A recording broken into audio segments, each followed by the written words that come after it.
Від 24 лютого 2022 року в Україні загинуло більше росіян, ніж у всіх війнах Московії після Другої світової разом узятих. Такі дані підрахував Американський центр стратегічних та міжнародних досліджень. Водночас свого гарматного м'яса рашисти не шкодують, тож і сподіватися на швидке припинення людського ресурсу москолоти не варто. А от на прицільне знищення складів та з боєприпасів окупантів можна.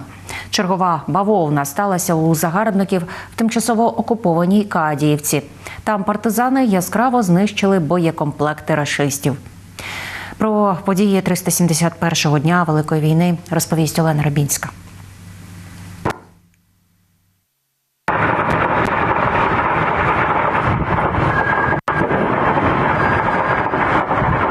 Сховати від партизанського ока не вдалося. В тимчасово окупованій Кадіївці на Луганщині російські окупанти намагалися сховати фури з боєкомплектом, але сталася бавовна. Українські партизани підірвали фури, палало й вибухало гучно. Інформацію підтвердив голова ОВА Сергій Гайдай в етері одного з українських телеканалів. Зокрема, він відзначив, що партизанський рух на тимчасово окупованих територіях не збавляє обертів. Я сподіваюся, що найближчим часом по партизанському руху ми зможемо якісь нові новини розповісти. Але на даний час можу сказати, з основного це бавовна, яка відбувалась в Кадіївці. Там майже добу все підривалось. Там, по нашій інформації, на території заводу намагалися окупанти сховати фури з боєкомплектами, і якраз оці фури і чомусь підірвались. А ще чомусь вибухало цієї ночі в тимчасово окупованому Криму. Місцеві жителі у соцмережах бідкалися на гучні звуки у Саках, Чорноморському та Євпаторії. Міністерство нападу РФ навіть заявило, Крим атакували безпілотниками і буцімто всіх їх збили чи знешкодили. Однак, за інформацією із соцмереж, у низці населених пунктів опісля чомусь зникла вода.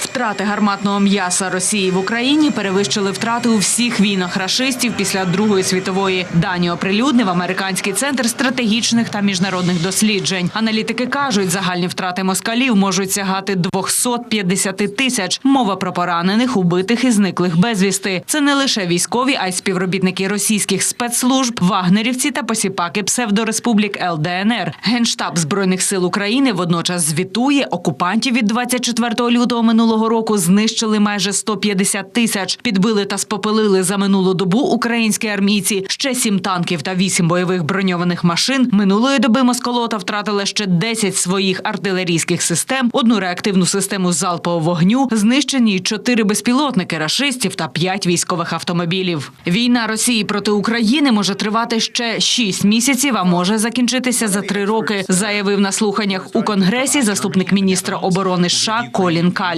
Водночас посадовець нагадав, що Джо Байден пообіцяв надавати підтримку українцям стільки, скільки буде потрібно. А от яким буде завершення першого етапу війни рашистів проти України? За словами чільника української воєнної розвідки Кирила Буданова, це вихід ЗСУ на кордони 1991 року. Найважче питання.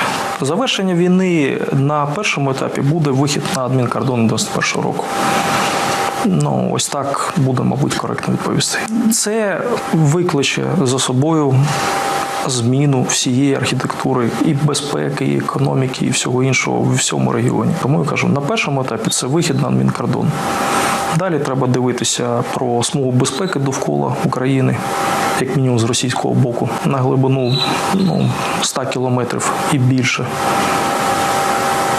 І так далі. Тим часом Фінляндія, яка також межує з країною-терористкою, уже розпочала будівництво стіни на кордоні з Росією. Спочатку планується зведення 3-кілометрової тестової ділянки. Загалом уздовж фінсько-російського кордону буде зведено близько 200 кілометрів загороджень. Мета проєкту – ускладнити перетин межі для небажаних осіб.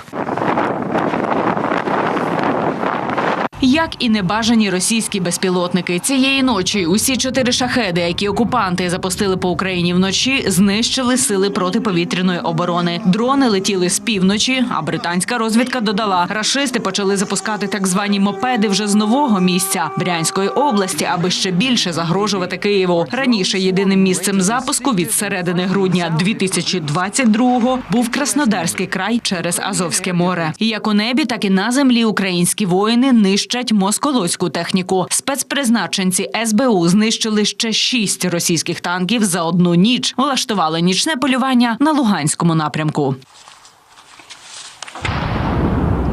Олена Рибінська, 5 канал.